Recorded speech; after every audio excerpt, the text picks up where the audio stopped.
Welcome back to the garden, or if you're new here, hello and welcome. Is anyone else completely fed up with January? The constant rain, the freezing temperatures, the grey skies, and it definitely doesn't scream to get outside and garden, does it?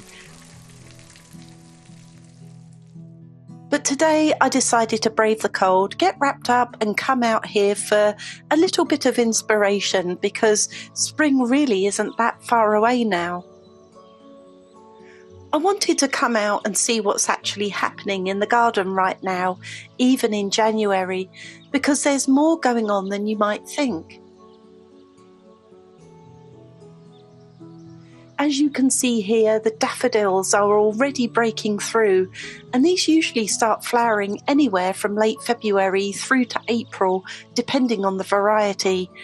And there are some types, like poeticus daffodils, that can even flower into May, which is amazing for extending that spring colour.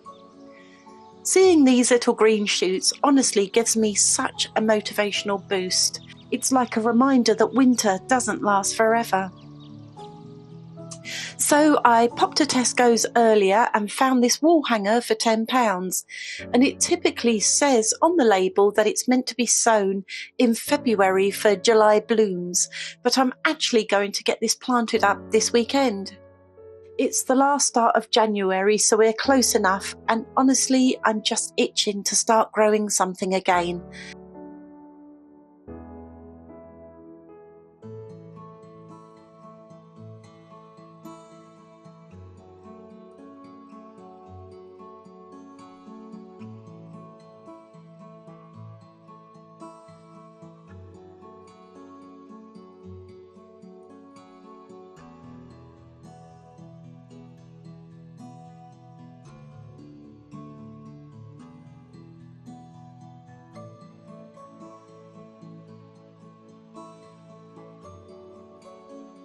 I think once this is filled and flowering in summer, it's going to completely transform this little area.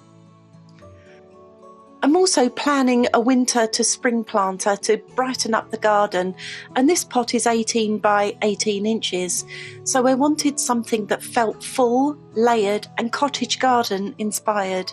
And yes, I did ask ChatGPT for help, and I told it that I live in the Cotswolds and wanted a cottage-style look, seasonal interest and something low maintenance, and it actually gave me a full planting layout and a shopping list, including what to buy at Dobby's. And if you're new to gardening like me, honestly, using AI for inspiration is such a game changer, and it gives you a starting point so you don't feel totally overwhelmed. So I headed to Dobby's to pick everything up, and there's something about walking into a garden centre in winter, all that colour just instantly lifts your mood. And I went for a mix of evergreen structure, early spring flowers and trailing plants to soften the edges.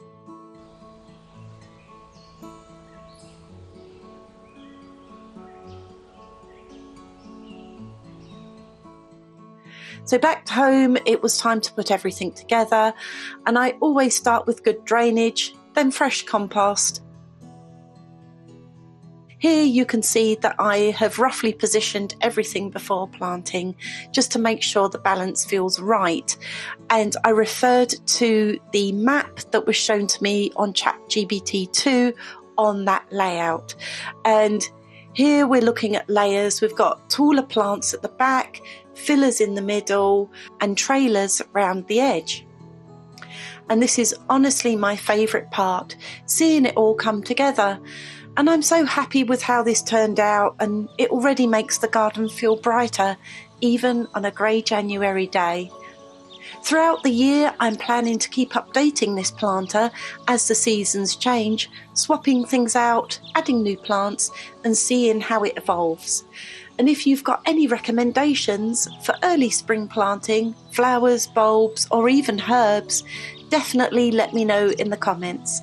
I'm always learning and I love getting ideas from you.